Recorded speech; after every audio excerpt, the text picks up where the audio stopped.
Sewa, and welcome to another conversation with a female founder who's created their own unique blueprint for business success. Did you realize that within 2 years of closing your first corporate contract, women-led businesses are likely to grow by 266%?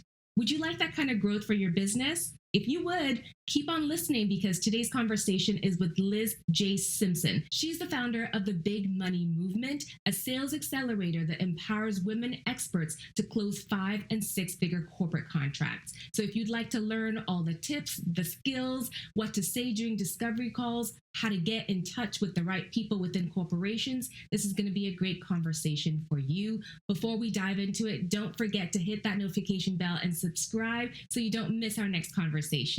All right, let's dive in. Liz J. Simpson, welcome to She's Off Script. Thank you for being here.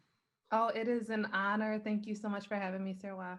Of course. Now, for anyone who hasn't come across you online, could you share who you are and what you do? Yes. So I'm the founder of the Big Money Movement, and I empower women experts and entrepreneurs to land higher paying corporate clients. So I'm all about shattering the revenue disparity facing women and helping them secure larger deals for their business. So Liz, in learning about you, I heard that at age 30, you had that big house, 6-figure salary, husband, and in your words, you felt like you had worked so hard to prove yourself to people that you had completely betrayed yourself. What does that mean and what brought you to that crossroads? Yes, I guess it's the quarter life crisis that a lot of millennials complain about. Yeah. But for me, I just realized I betrayed myself in the means that I thought success was one size fits all, right? I thought if I have the things, if I check the boxes, then of course that will mean fulfillment. And so I just realized, okay, I've checked the boxes, but I don't really know who I am right now. I haven't been reintroduced to this woman. This woman is not fulfilled, and we haven't taken the time to figure out how to actualize who she is. And so for me, I just realized I have the things.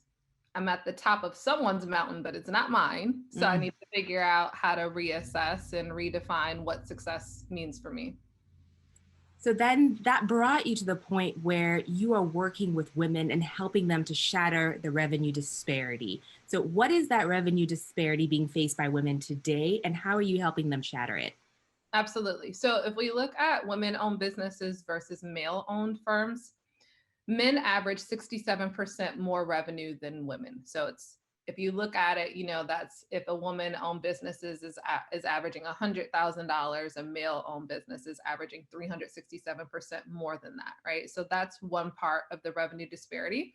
But as a Black woman, if we look deeper, the statistics are even more frightening. So for instance, if we look at Latina women-owned businesses, they average only $51,000 per year. And if we look at Black women-owned firms, they average only $24,000 per year.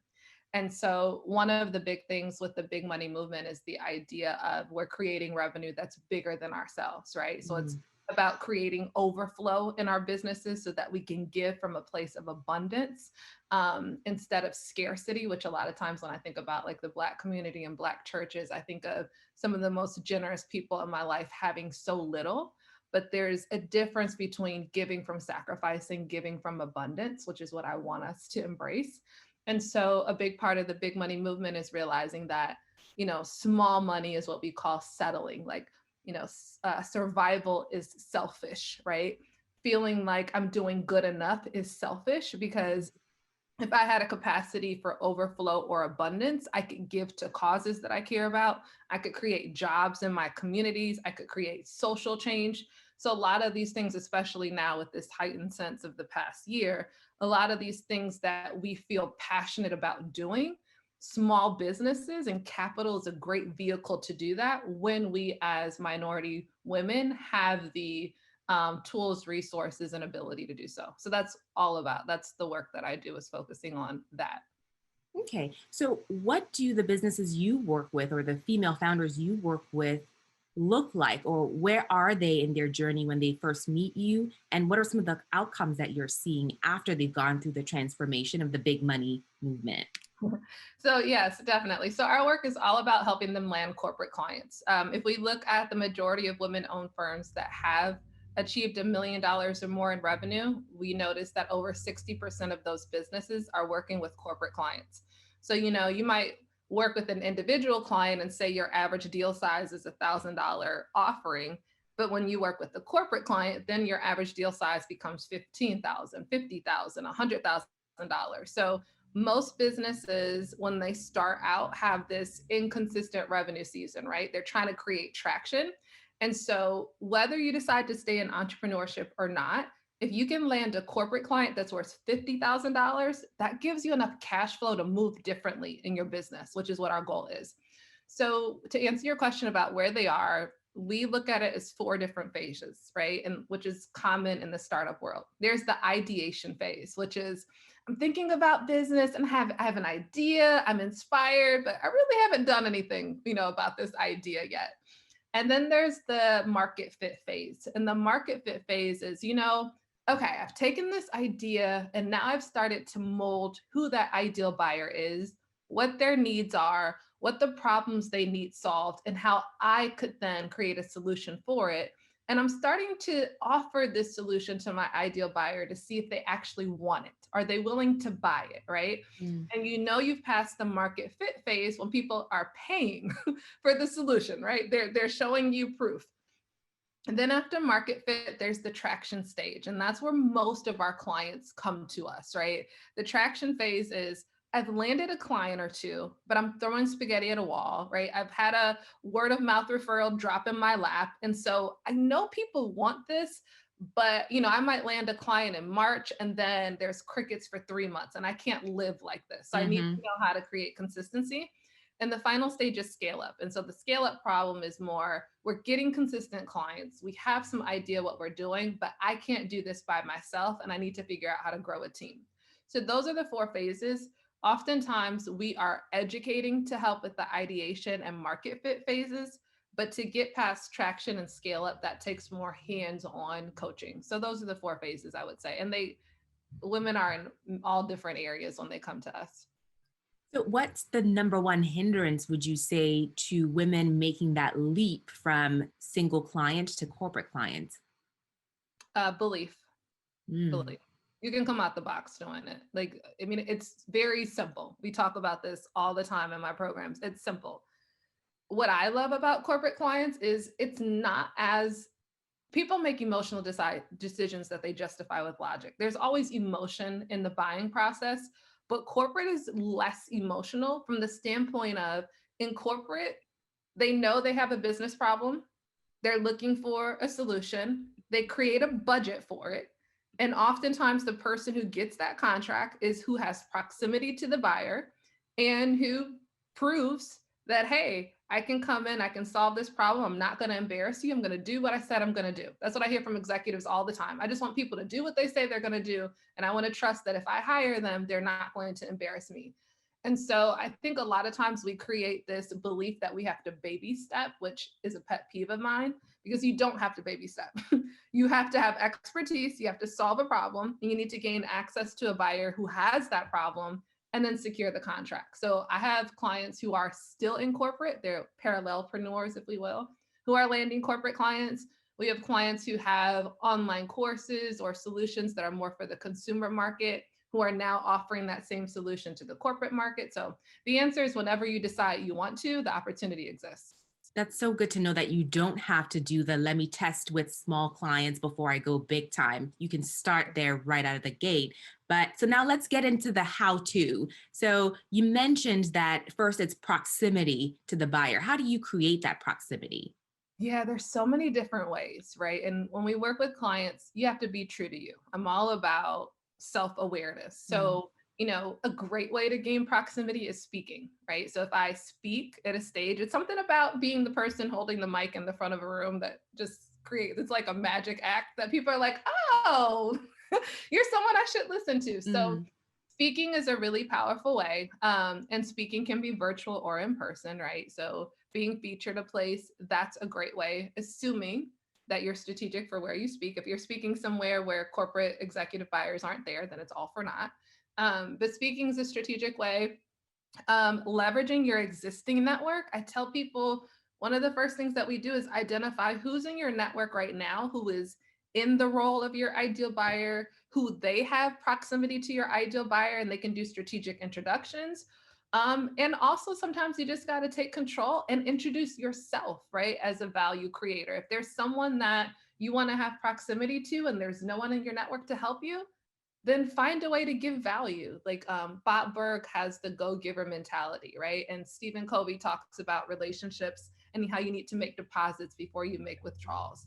And so the great thing is if you understand the status quo of a buyer, if you understand what their problems are, and you can create value or an immediate win for them, then you can just go introduce yourself to them and provide value as well. LinkedIn's a great place to do that. That's my little plug for LinkedIn. And I love one of the statistics that I've seen you put out there about visible experts get a certain amount more. What is that statistic? 13 times more. It's crazy. Yes. So corporate executives are willing to pay up to 13 times more for the services for a highly visible expert. So it's about how do you position yourself in order to become the go-to expert. A big part of that is positioning, right? You can't be all things to all people, which is a pet peeve of mine, because digital, if ever there was a space for the generalist, digital is disrupting it. Because if we look at buyer behaviors, people have very focused searches, right? So if I go to Google and I'm looking for an expert, I'm going to say, I need help with strategic planning for my small marketing firm. And so if you are not focused on the industry, a segment, a problem, you're going to be drowned out in the marketplace. But if I am, for instance, the VP of marketing for a medium-sized startup in the retail space that is focused on, sustainable products, and you are positioned as that, I'm going to think you are the only person. Like, you understand my world, you understand what we're passionate about, you fit in our culture. So now is the time to leverage all of those unique qualities and things that we're passionate about and really niche ourselves in the marketplace. So first was proximity, then positioning. What next? Lead us towards the big money, Liz. Yes, it's so funny. I had a client who's like, Liz, even your systems have systems. I'm like, my frameworks have frameworks. It's ridiculous. There you go. That's what you need. You need to sell the framework. Thank you. Thank you. Yes, you do. That's what we need to focus on. So once you have the positioning, then it's about optimizing your digital footprint. And so what that means is making sure that wherever your buyer interacts with you, they're seeing that consistent, cohesive messaging, because consistency builds trust. So you want to think about where your buyer might interact with you. So if that's your website, if that's your LinkedIn profile, if that's a podcast, you want to make sure that that messaging and that niche messaging is focused and consistent each place. Then from there, we go into, so I have a framework, it's called Prospects Only Care About Outcomes. Prospects only care about outcomes. And those letters stand for different things. So the P is actually positioning, the O is optimization, the C is cadence, the A is authority, and the O is offline strategy, right? I know it's hard to see visually without it showing up, but so after you've optimized, then you go into cadence, and cadence is where I am creating conversations. It's like a flow. How am I creating conversations? How am I nurturing relationships? How do I make sure that I'm engaging them enough to get them across the finish line of cutting a check? And what I find for so many women in business is most are have an aversion to sales. First and foremost, don't nobody want to sell, right? It's like, I became an entrepreneur because I want to do websites, or I want to teach this thing, not because I want to do marketing and I want to sell, right? But you've got to sell to make money. You have to. And honestly, where I ruffle feathers is I say, if you don't want to sell, then you have a hobby, you don't have a business. Because if you study business, the lifeblood of any business is sales. That is where revenue and profitability comes from, right? So until you have a team, then you are the chief sales officer for your business, right? And so with that, because most people have an aversion to sales, we can create a lot of negative meaning for things that shouldn't have it. I'll say that a different way. So if I already think sales is a bad thing, and I call you once and you don't answer the phone, instead of me thinking maybe calling once wasn't effective for reaching a corporate executive, I might say, nobody wants this. No one's answering their phone. This isn't a good way to do it, right? It's like throwing the baby out with the bathwater. Or you're just relieved. You're like, whew, wasn't meant to Yeah, be. yeah. Next. Oh, okay. They don't want it. Let me find another way to get the business, right? So the purpose of cadence is to give people a flow. So they're like playbooks where I say, okay, so the first step is day one, send someone a LinkedIn connection request. And maybe a week later, send them a gateway offering. And a week later, do this. So it gives people a process to follow. And the goal is, typically we see there's a 7 to 11 touches that we have to have with an executive buyer before we get a corporate client. So it's, how do we make sure that if there's 30 different corporate clients that I want to work with, how do I make sure that each of those 30 are getting enough touches and enough nurture from me in order for me to actually get the result I want? And most business owners don't do that. They call someone here, they send an email there, they connect with so-and-so here, they have a phone call here. I even have people who get opportunities, like so-and-so is interested in a solution. Liz, help me strategize. Okay, cool. When did they reach out to you? 10 days ago. Yep. Lord. You just let the money sit there for 10 days? It's gone cold. Oh, what? Yeah, you don't really want this. You don't want this. So like, it just helps to make sure that we have timely responses to people. I love that you said you require multiple touches, because you can't come in hot on a DM on Instagram or LinkedIn, because no one wants that. You're like, I call them the paparazzi, like the telemarketers on the phone. Nobody wants to engage with you if you're coming in hot like that.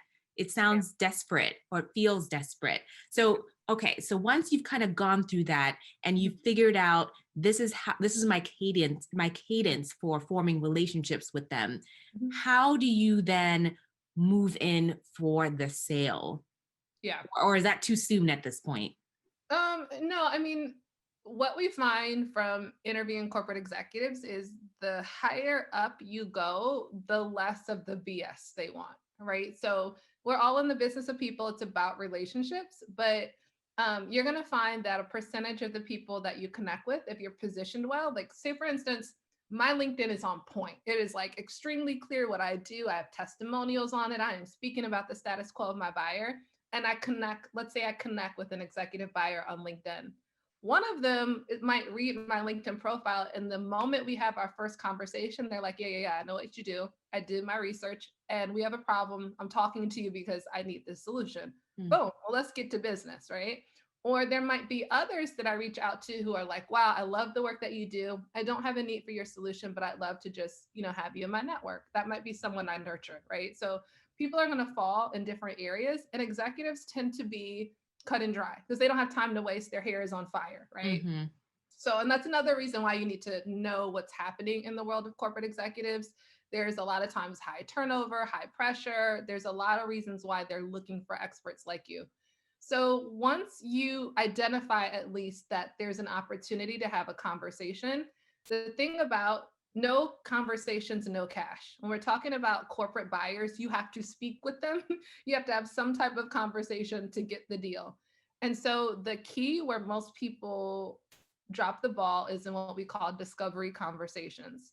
Because when they finally have a conversation with an executive, they're concerned about what they need to see or say, or they're trying to prove themselves, or they have like blinders on and they're like trying to sell this thing, or they're intimidated. So they let the buyer lead the conversation.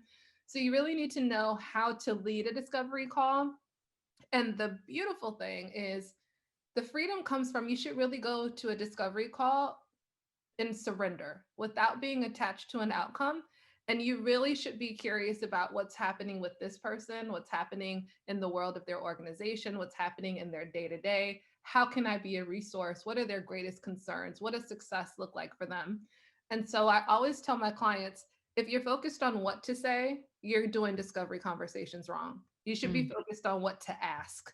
What are all the questions I need to ask? What are the questions that I need answers to so I can better understand if we're a good fit for each other, if what they need I can provide, if their expectations are something that I can meet, if their culture aligns with what I'm passionate about, right? So if you lead with questions, what we find is it helps in two ways. One, people judge your intellect by the quality of the questions that you ask. And the reason why most people are concerned about what to say is because they want to look good, they want to sound good, right? Mm-hmm. And so, actually, in order to achieve that, the better quality questions you ask, people are like, oh, wow, I've never been asked that question before. I never thought of it that way. So then they judge you as having greater intellect. And then the other side of that is the emotional side. So scientists have found that when we talk about ourselves, it is the same chemical reaction as an orgasm. So then they're Mm. like, oh, I like you. Look at you asking about me. Okay, it's something about her. I don't know what it is, but I just feel. And so people focus so much on how do I build rapport, like small talk, like how's the weather? And it's like you build rapport by listening, because in this day and age, human beings are like thirsty to be seen, heard, Mm. and understood. And so when you hold space for someone in a discovery call and you're not attached to an outcome and you're asking questions and you ask a question and you actually shut up and listen, and then you mirror back for understanding for, oh, okay, so does this mean this? Then that's how you build rapport. That's how you build trust. And then they have this amazing emotional reaction, and they're like, oh, I like her and she's smart, right? So Mm. that's the power of that. And in that conversation, you should be co-creating a solution.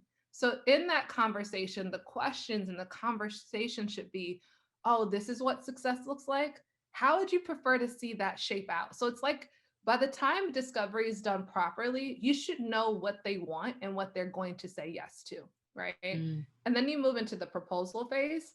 And the proposal phase should just be, here's what I heard from you.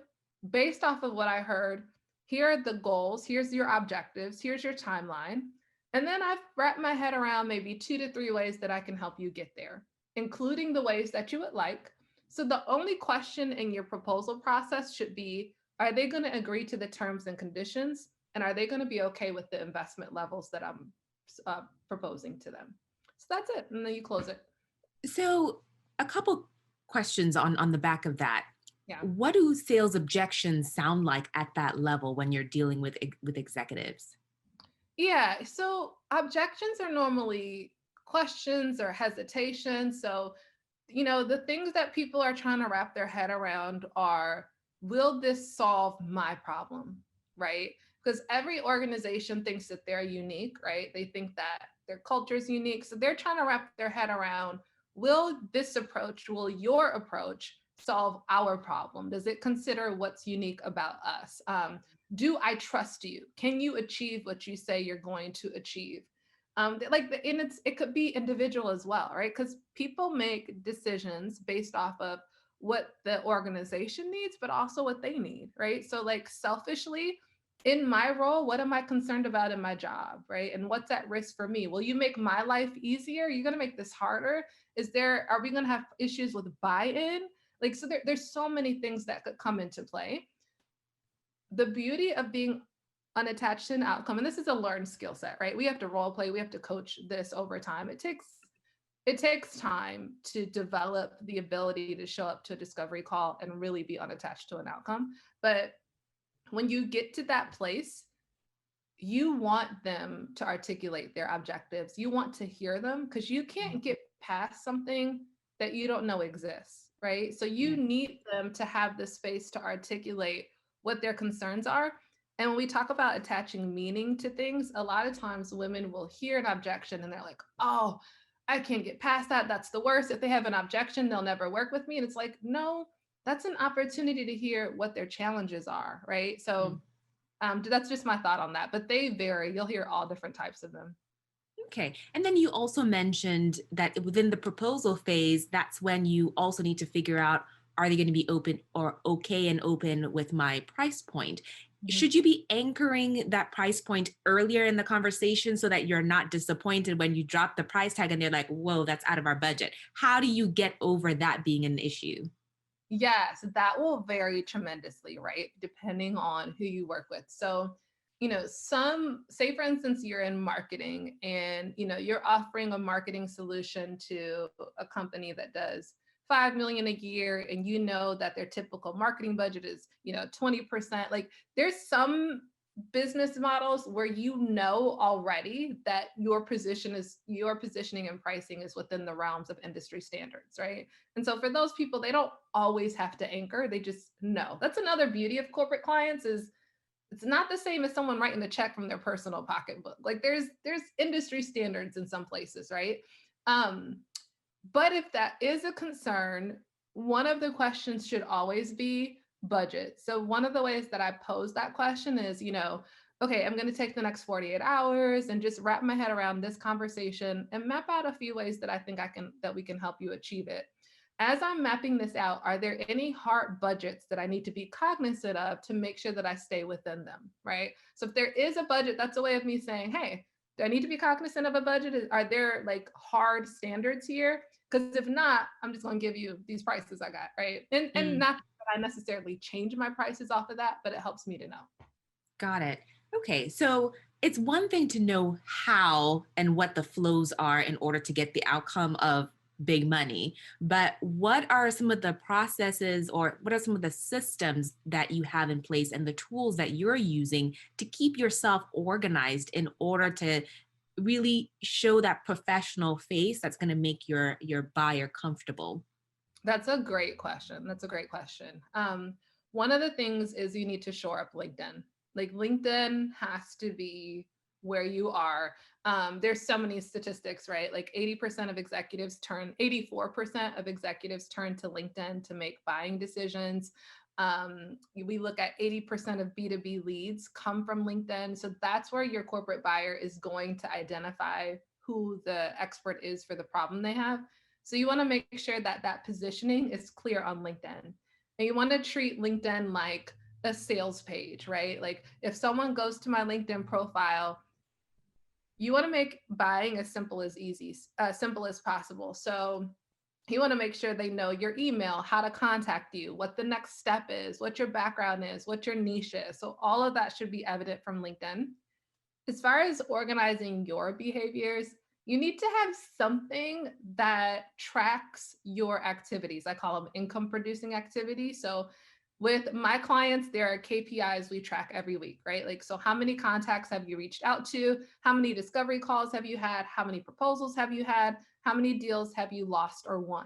Because we have to focus on the activities that create results. The biggest thing for women entrepreneurs is time management. You're spending all your time doing all of the things and none of the things have anything to do with sales. So it's like, oh my God, I'm doing all these things. And then when I audit your time, I'm like, but none of this is helping us secure a check. So none of it is important then. So you want something that organizes that and keeps those KPIs top of mind. So like a CRM, I'm a huge fan of Pipedrive CRM. It's free for like 30 days and then it's $15 a month. So it's not as expensive. And the beauty of Pipedrive is like, if I send an email to this person, I can easily, document I sent that email, and Pipedrive will automatically say, well, what is the next step?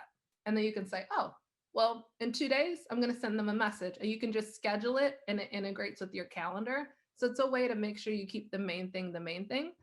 Another tool that I love is Sales Navigator. So another beautiful part of why I love working with corporate clients is through Sales Navigator and LinkedIn, you can pretty much find just about every executive. So I can go into Sales Navigator and say, I am looking for chief information officers for recruiting firms in Texas that average at least $1 million or more. And Sales Navigator will say, here go all of those executives. And then that's an easy way of knowing who I need to gain proximity to, who I need to strategically build relationships with to make sure, again, that I'm focused on the main thing. Woo. We're going to have to listen to that portion again and again because so much right in there. And I think it is important, as you said, to keep the main thing, that you're not overly focused on things that you could be outsourcing to a virtual assistant and that you are just doing the things that are generating income in your business. Love that part. So for anyone who's listening to you now and they're thinking, Liz, you are speaking to my soul. I've been selfish. I need that big money. How can they find you? How can they work with you? Yes, they could find me on LinkedIn. I know, like a broken record now, but yeah. You can find me on LinkedIn under Liz J. Simpson. Just connect with me and let me know that you came from the Off the Scripts podcast so I can give credit where credit is due. But yes, LinkedIn's the best place. And I just love to know that you came from the podcast and learn to know what your greatest challenge is at that time. That way I know how to help. If this conversation with Liz has inspired you to launch your own business, I want to invite you to join Boss Off Script, which is our membership community that gives you the coaching tools and resources you need to launch and grow your own business. Go to sewa@jpelli.com/community to join and get more information. If you would like to listen to the audio version of this podcast, it's available on iTunes, Spotify, anywhere podcasts are available. We have over 130 episodes that you can binge listen to. All right, on your way out, don't forget to subscribe so you don't miss our next conversation. We'll talk to you later.